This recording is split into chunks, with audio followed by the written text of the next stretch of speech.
नमस्ते दोस्तों, मैं हूं डॉक्टर रूपल माहेश्वरी, आपका अपने यूट्यूब चैनल में हार्दिक स्वागत करती हूं। आज हम जानेंगे विटामिन बी 12 के बारे में कि विटामिन बी 12 का हमारे शरीर में क्या रोल होता है और ये किस किस सोर्सेज से हमें मिलता है और इसकी डेफिशिएंसी से हमारे शरीर में क्या सिम्टम्स या लक्षण उत्पन्न हो सकते हैं और उनके नेचुरल और होम्योपैथिक ट्रीटमेंट बताऊँगी। तो आइए शुरू करते हैं।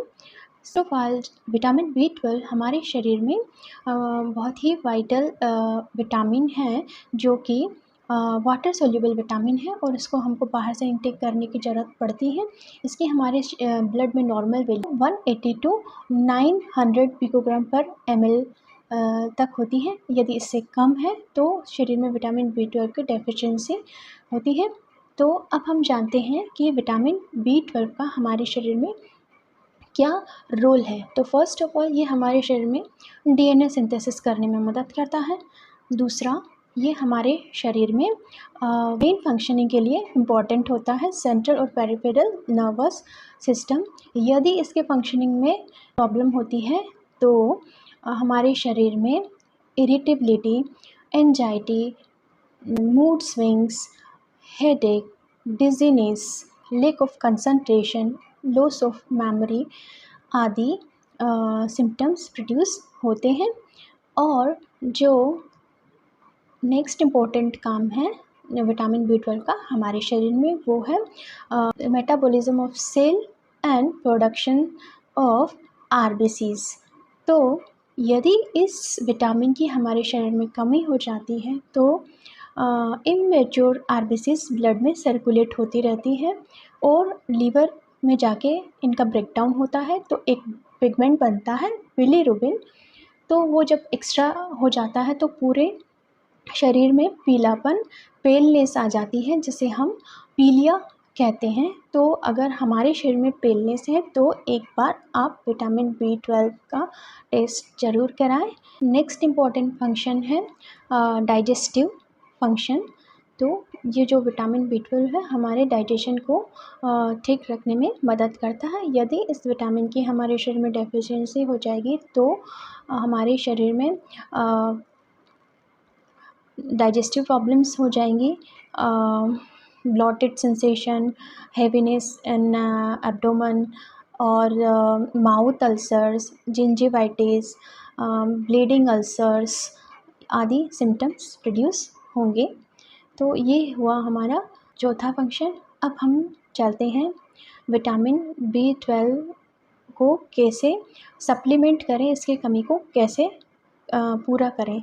तो इसमें सबसे पहले एक लोगों के दिमाग में शंका रहती है कि जो विटामिन बी 12 है वो सिर्फ मांसाहारी फूड्स में ही होता है, मीट वगैरह में ऐसा बिल्कुल भी नहीं है। विटामिन बी 12 के कई वेजिटेबल सोर्सेज, शाकाहारी सोर्स भी हैं जिनमें कुछ का मैं डिस्कस करूँगी यहाँ। तो फर्स्ट जो सोर्स है विटामिन बी 12 का वो है फर्मेंटेड फूड। फर्मेंटेड फूड जैसे कि इडली, डोसा, खमन, छाछ, अम्बली, अचार, कांजी इत्यादि जो फूड होते हैं उनमें भरपूर मात्रा में विटामिन बी 12 पाया जाता है। दूसरा स्प्राउटेड फूड है, जितने भी स्प्राउटेड फूड है उसमें साइनेकोबालेमिन विटामिन बी 12 पाया जाता है। और इसके अलावा वाइट सीसेमी सीड्स यानी वाइट तिल, उसमें भी विटामिन बी 12 और कैल्शियम होता है। और इसके अलावा दोनों प्रकार के चने, काले चने और काबुली चना, उनमें भी विटामिन बी 12 होता है। इसके अलावा मिलेट्स जो होते हैं हमारे, मोटा धान जिसे हम कहते हैं, जो आजकल एक्सटिंक्ट हो गए हैं, लेकिन विटामिन बी 12 काफ़ी मात्रा में होता है। और इसके अलावा wheat grass powder, moringa leaf powder, इनमें भी विटामिन बी 12 पाया जाता है। इनको लेकर भी आप अपने शरीर में विटामिन बी 12 की डेफिशिएंसी को ट्रीट कर सकते हैं, पूरा कर सकते हैं।